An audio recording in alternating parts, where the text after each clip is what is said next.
This has been one of the, if not the most, unpredictable NFL season I remember. But there's been one thing that, at least as of late, everyone has been certain of, and that is San Fran being the best team in the NFL. At least that's what we thought. And then this happened, changing everything. Alright, people knew the Ravens were a really good football team, but a lot of people picked San Fran in this matchup. San Fran playing at home. But the Ravens didn't care. They went into San Francisco and stomped on them. Play after play after play.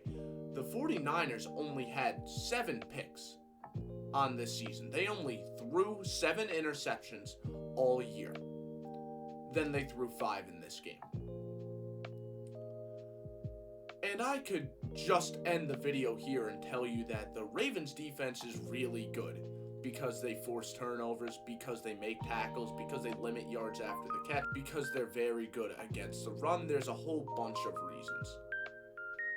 But I want to dive into the film and look at what Mike Macdonald has done to this defense to really make them this intimidating, to really make them such an unstoppable force that even a team like the 49ers that have looked remarkable pretty much all season struggles to deal with them.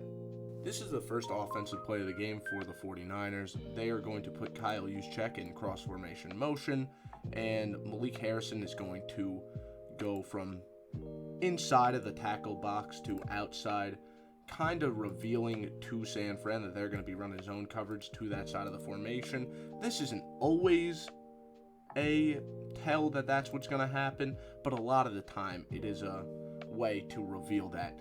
But this isn't overly relevant because Brock Purdy is going to be looking more at this side of the field. The thing that I find so interesting about this play, though, is how Kyle Shanahan is going to put Christian McCaffrey in motion pretty much out wide. And look at how Roquan Smith handles that motion. I want to pause it. It's going to be tough for me to pause at the perfect moment. Let's see. So, right now, it looks a lot like he's kind of trailing McCaffrey. As he goes further out, Roquan Smith is going to follow suit, and it will make it look a lot like man coverage. The ball is going to get snapped right here, and Roquan Smith is now blitzing off the edge. So this is really tough on a quarterback, especially someone like Brock Purdy that does a lot of it with his brain.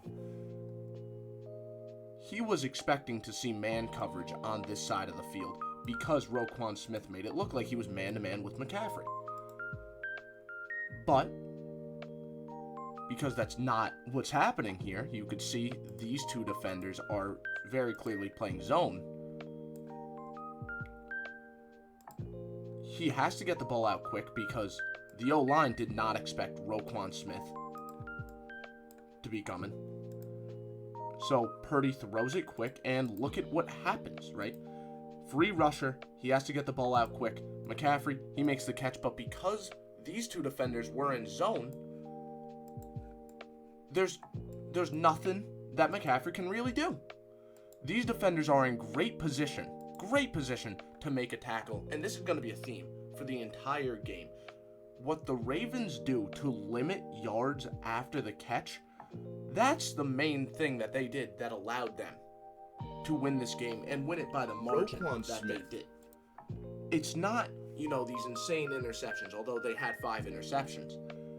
It is San Fran being a team that relies heavily on yards after the catch, and the Ravens early and often making tackles, because when you have explosive athletes like McCaffrey, like Deebo Samuel, a play like this can easily get that first down, right? He jukes one linebacker and then he keeps going. It's very rare that you have 3 defenders ready to make this tackle. But because of how they made it seem a lot like man coverage, and then forced him to rely on yards after the catch because Roquan Smith was unblocked. It's perfect. It is perfect to beat a team like San Francisco. Beautiful job tackling by Kyle Hamilton, and even if he couldn't make the tackle, you got Roquan Smith and you got Marlon Humphrey ready to make that tackle. It truly is brilliant, and this is just the first play of the game. So this right here is a 4th and 1, and normally in the NFL, a 4th and 1 situation is less of an X's and O's game and more of a our guys are going to beat your guys on this play type of down. It's very difficult to win on short yardage situations because of how you handle the X's and O's, but Macdonald does it right here, and I also want to give a lot of credit to the personnel on this Ravens defense, specifically these 3 guys right here. So is going to drop back, but anyone who's been watching a lot of Ravens film, including Trent Williams, big number 71, knows Roquan Smith could very well be blitzing here. It's 4th down, he probably will be blitzing. So, if Roquan Smith is going to be blitzing, then Odafe Oweh must be going inside. Surely, you would think. But, nope. On a 4th down, 4th and 1, very clear running situation, they're not going to have one of their best defensive players blitzing. They're going to have him dropping back into coverage, which not many people would expect that. Not many coaches would have the you-know-what to go ahead and do that. But Macdonald does. And look at how big number 71, Trent Williams, one of the best, if not the best tackle in the NFL. Look at how completely fooled he is by this decision, because he's expecting Oweh to go inside because he's expecting Roquan Smith to go outside. That's not what happens, though. Instead, Oweh is the contained player. So Trent Williams is going to slide inside expecting to meet Oweh, but that's not what happens. Instead, the best lineman on the football field right here is going to be completely wasted on a crucial 4th down because he is going to try and block a defender that isn't where he's expecting him to be. Watch what happens. And then I'll point out some amazing communication among the defenders in the secondary after. See? Look at Trent Williams. What did he do?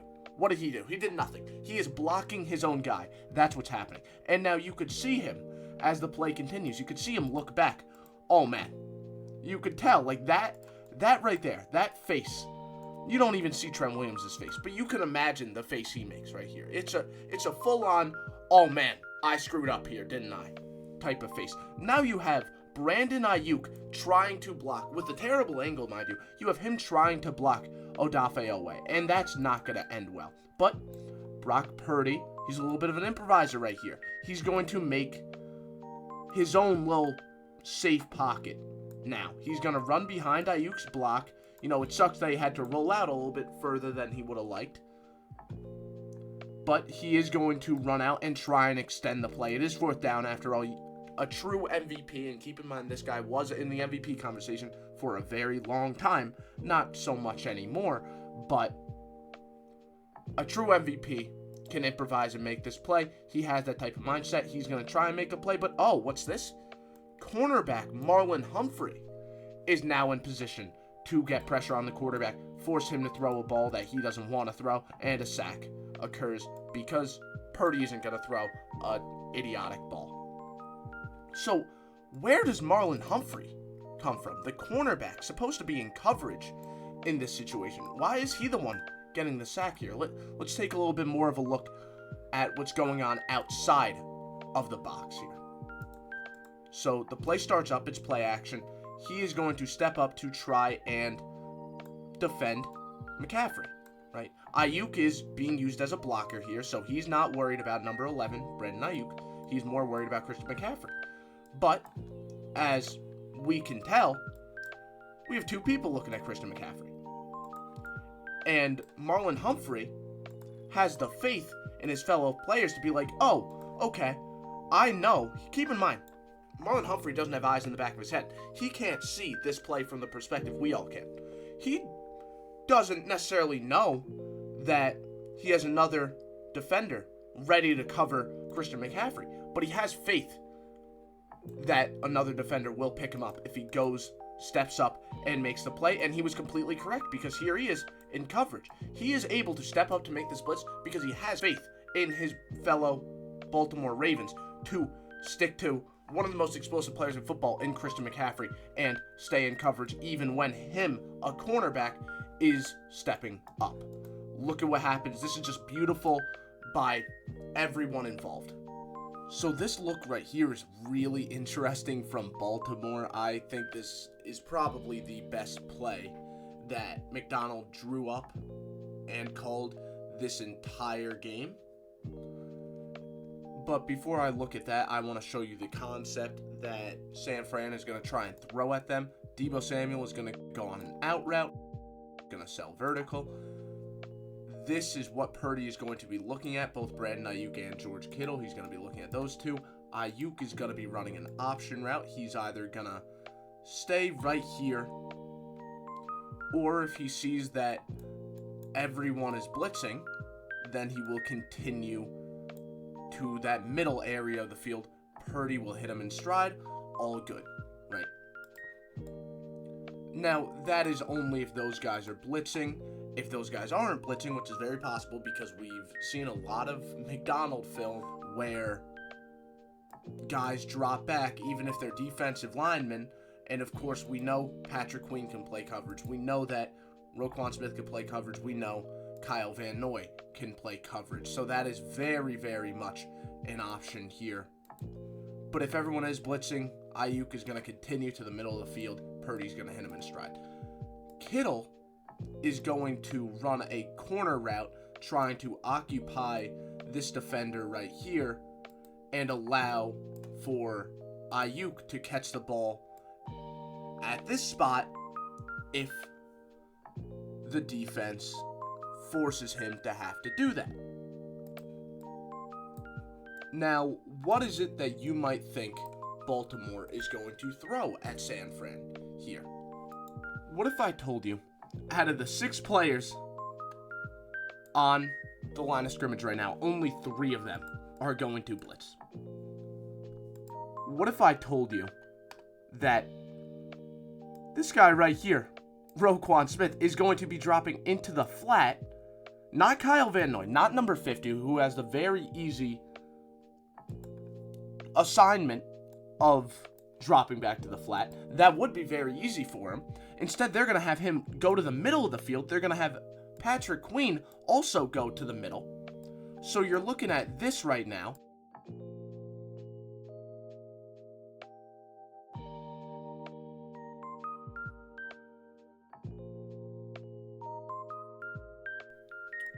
And then we're going to have man-to-man on this side of the field. So they're only going to rush 3? No. Notice that I didn't draw this. Instead, what they're going to do, which is insane, they are going to rush Kyle Hamilton, have 32 man-to-man with Deebo, and then this right here remains exactly what you would think it would be. This is the only aspect of this defensive snap that is even remotely traditional. This is an absurd look. This is absolutely absurd. There's a lot of things that you could expect out of a strange formation, out of a strange defensive look like this one. This is not one of the things any quarterback is going to expect. This could be Tom Brady right here. I doubt he's seen this one many times before. Okay, this is a really, really insane, unpredictable defensive look. The thought that out of these 6 defenders, only 3 are going to rush, and then they are still going to be able to rush forward because Kyle Hamilton is just a dog like that, and they're able to trust number 32 man-to-man with Deebo Samuel here. It is insane. It is insane. Notice I haven't even started the play yet. It's because there's so much to go over with just this specific defensive look on a 3rd and 5 that I can't just show it to you. I had to replay this snap a solid 15, maybe 20 times just so I could understand what Baltimore did and how it screwed up San Fran to the extent that it did. So let's start the play up, right? So Purdy takes the snap, and you could already tell. You have unoccupied blocker right here because all 3 of the defenders that were lined up on his side are now dropping back into coverage. You have Kyle Hamilton about to get through free, even though only 3 Baltimore defenders from the line of scrimmage are rushing. Listen, when only 4 defensive players are rushing the quarterback, your running back shouldn't be taking a block one-on-one. It really shouldn't be happening. And now, look at this, right? Look at the situation we have here. He's going to drop into that middle third. He's not overly relevant to how this play ended up playing out. But Kittle is going to be concerned about occupying Humphrey. Brandon Aiyuk didn't think he was going to have to deal with Roquan Smith on this play. He didn't. So he has been trying to read what's going on in the middle of the field, and now Aiyuk has to stare at Roquan Smith. And he's so busy looking at Roquan Smith, he starts to kind of run towards the middle. Like I said, he had an option route. He thought because Roquan Smith was dropping back into the flat, he would have had that middle of the field wide open. But he doesn't, because these 2 weren't actually blitzing. Despite being on the line of scrimmage, those 2 weren't blitzing. So, Aiyuk has been registered pretty much a non-factor here because you have 2 guys on both sides of him. And then Kittle is trying to occupy the safety for Brandon Aiyuk. Aiyuk isn't going to get open. And then, of course, these 2 were getting locked up because Baltimore has some really good D-backs, and this throw is extremely difficult to throw across your body, to throw across the field like this. It doesn't happen. You don't want to do that in the NFL. But the fact that a 4-man rush was able to force Purdy out of the pocket is something that we like to call simulated pressure. Purdy thought that he was going to have to make a quick throw, a hot read, if you will, to Aiyuk in the middle of the field. But he didn't actually have to think like that. The only reason that Purdy thought he had to get the ball out hot was because, well, you see this defensive front. You see 1, 2, 3, 4, 5, 6 players lined up on the line of scrimmage.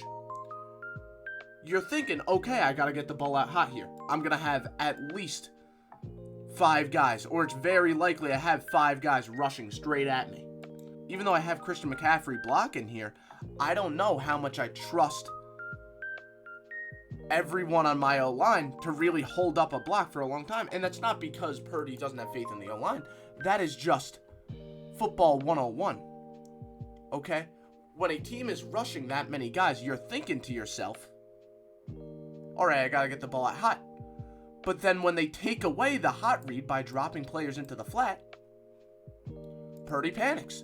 And most other quarterbacks, in fact, dare I say every other quarterback, would panic too. This is a really advanced look. So he's rolling out of the pocket despite it only being a 4-man rush, okay? Which is a typical amount of rushers. And now he noticed, okay, I have a lot more time than I expected, but now the play's already been going on for a long enough time for this 4-man rush to get to Purdy. He's looking all over the field. He's covered. He's covered. Aiyuk is completely screwed here. And now Kittle is trying to be a quarterback's best friend in this situation. Now he's no longer just trying to occupy the safety. He's trying to get open. Purdy can't play backyard ball like this. If you force him to go off script, sometimes he'll be able to make a play happen. But a lot of the time, you'll be looking at something like this. A pick. San Fran doesn't like to play backyard ball. If you could show San Fran a look that they're not ready to see, and then really get him, force San Fran to go off script, you'll end up with an interception on 3rd and 5, just like they did right here. A lot of people are going to say, oh, there were too many batted balls that just became interceptions. The reality is when a play goes on as long as this does, and you don't have a Patrick Mahomes, you don't have a Lamar Jackson, you don't have a Josh Allen, a lot of the time you look at a result like this. Because it's very hard to get away with playing backyard football, especially with a defense like this that is this high caliber, that is this willing to get pressure on the quarterback and pick off the ball when it's in the air. This is a very opportunistic defense, and McDonald is going to create the opportunities for the defense to pick the ball off and make big plays, game-changing plays. Those X's and O's that were on display in that last clip mean nothing if they don't have the talent to run schemes like that. And this play right here, it's a outside zone blocking scheme. It's a toss play that the 49ers run right here. And it really displays just how many game breakers the Ravens have, surrounded by great role players. I want you to watch Defensive Player of the Year, or at least should be Defensive Player of the Year, Kyle Hamilton. I want you to watch Roquan Smith, and we're going to see Marlon Humphrey really soon make a huge impact on this play from the cornerback position. And I'm not even going to mention guys like Madubuike, who are great. Patrick Queen, phenomenal. Clowney has been having a really good year. I really just want to point out the 3 stars of this team: Smith, Hamilton, and Marlon Humphrey. So I'm just going to let the play run a little bit. I don't think I really need to explain too much about how outside zone is blocked. Everyone is going to step play side and just try and seal off the opposing player. Watch Kyle Hamilton. He gets a step ahead of this offensive lineman, and now Aiyuk has to use his block on him. Despite Kyle Hamilton being a safety, he's still able to hold his ground really well against this, and that prevents Aiyuk from being able to climb back up and blocking Roquan Smith. Basically, what I'm trying to say is Kyle Hamilton is such an animal that he's going to eat up 2 blocks and prevent Aiyuk from doing his job and getting to Roquan Smith. Roquan Smith is going to make the tackle because of this. Here comes Marlon Humphrey, by the way. Watch. We have a offensive lineman pulling up to him. It's not going to work out too well, despite the offensive lineman having a huge size advantage. Just watch how Humphrey stonewalls this block by 66. Boom. Boom. He is holding his ground. In fact, he is winning ground over a much bigger offensive lineman. Kyle Hamilton is still holding his block, and Roquan Smith is able to come up and clean up what Marlon Humphrey is doing on this block right here. Kyle Juszczyk is going to try and make up for Brandon Aiyuk needing to use his body trying to block this absolute freak of nature we're supposed to call Kyle Hamilton, but Roquan Smith is a very good player in his own right. He's going to shed Juszczyk's block as Humphrey gives Roquan Smith extra time to shed it, because cornerbacks aren't supposed to be getting into the backfield on plays like this. So just watch. It's amazing how this team works in unison with each other. See, right there. Humphrey, amazing effort. Amazing effort. Just giving Roquan Smith an extra second to get past Juszczyk, who is looking silly right now. And then Smith is going to clean up the work that Marlon Humphrey is doing. Also, shout out to the defensive linemen for the backside pursuit, right? This is a very good job by them to prevent McCaffrey from having room to cut this one back. Roquan Smith does a great job doing exactly what a linebacker is supposed to do. He cleans it up, and boom. That's how you hold San Francisco to only -1 yards on one of their top plays outside zone. I really hope this put into perspective not only how good this Ravens defense is, but also how unique it is. Their ability to line up any player in any spot and have them play any role, that is why they are so special, and the league is very clearly trending in this direction of positionless defense. It's really unique, and I'm super excited to see how this develops in 3 years, 5 years. I think it's going to be really exciting to see not just the Ravens run this type of positionless style of defense, but all these teams running defenses with unique looks and insane coverage packages, just insane stuff.